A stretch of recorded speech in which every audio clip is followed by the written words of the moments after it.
Ako lang ba o pare-pares tayo na bad trip pagka yung customer wala na nga sa location pag tinawagan mo pinapatay pa yung cellphone.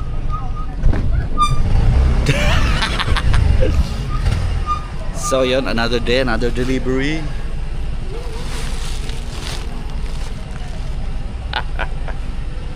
Pag-usapan natin yan. Shopee, Kayla. Sipin mo, darating ka dun sa location. Okay. Yung customer hindi matawagan.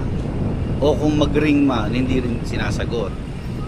O kaya minsan pinapatay. O kaya minsan naka-auto cancel. Yung pagka-ring, bigla lang hindi mapuputol yung ano mo, pagtawag mo. So, ayun, abot ko naman yung mga customer, no, 'di ba? O baka busy. 'Di ba?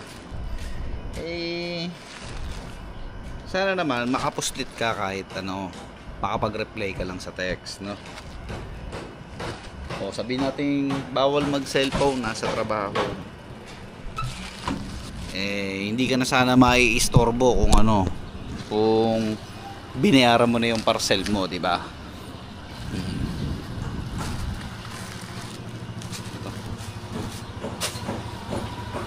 Tulad nun, ayaw nila naiistorbo, binabayaran na nila lahat ng parcel nila. So, wala nang hassle. Diba? Ganun lang naman Kasi meron pang mga customer nagagalit pa pag naiistorbo. Naman!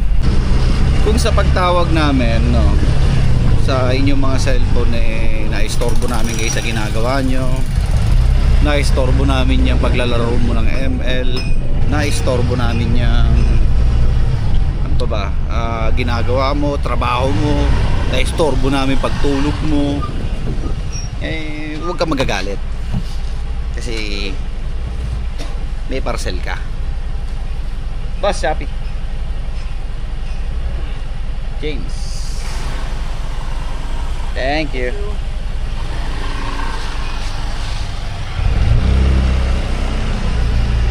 Pangalan yan? Sir. Mike?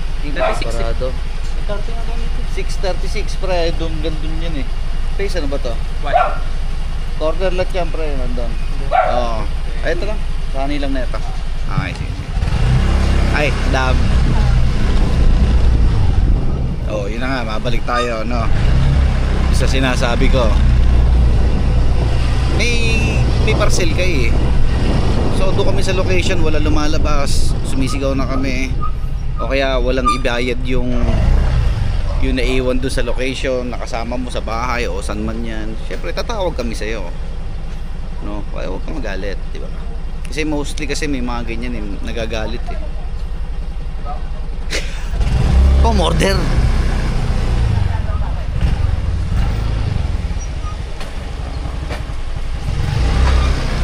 Hello, Madam Shopee. Hi.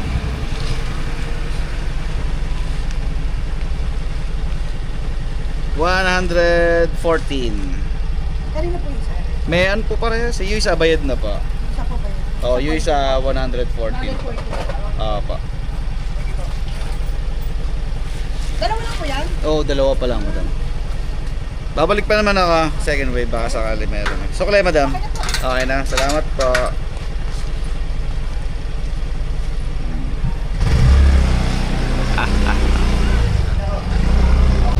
Bibigyan ko kayo ng tip.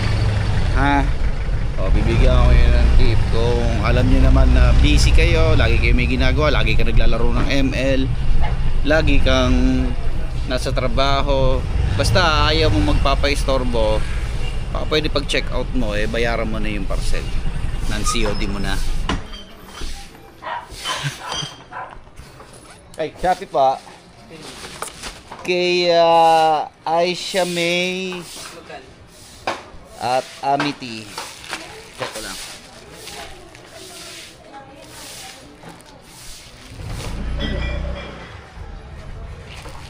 Kay Amity 383.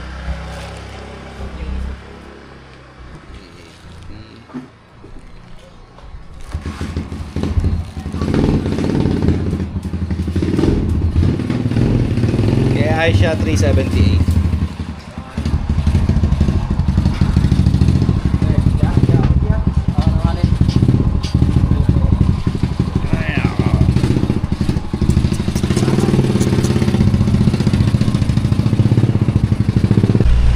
Minsan kasi ano eh, masakit na sa ulo intindihin yung mga ganyang customer, no?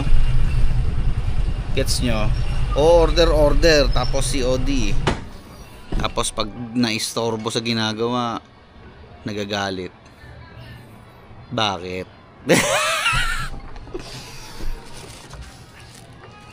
SPX, Ma'am Ninya.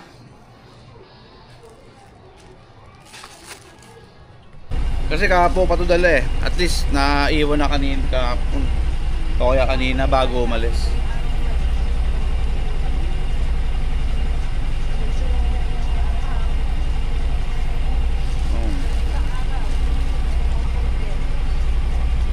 Hindi ba niya alam na may parcel siya?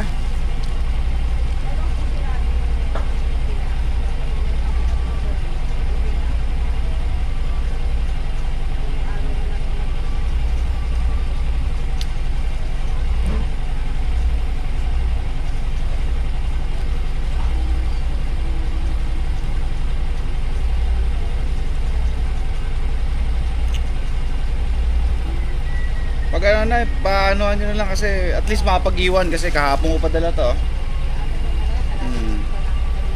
O eh, sabi nyo kasi kahapon, ngayon, bukas ulit.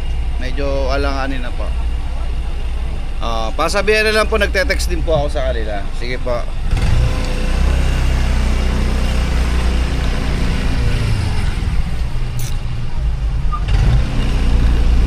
Ewan ko.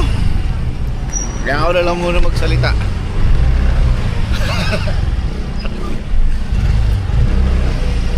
Ayos eh.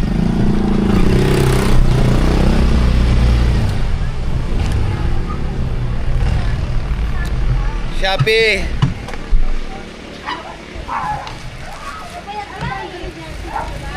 Esper.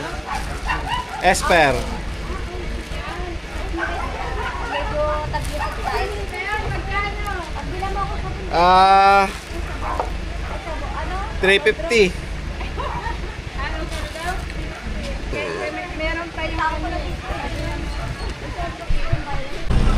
Ito maiba naman tayo ngayon, no? Bago ko tapusin tong video na to, kayo mga customer kayo, mintis na pinagbibigyan kayo, maabuso kayo.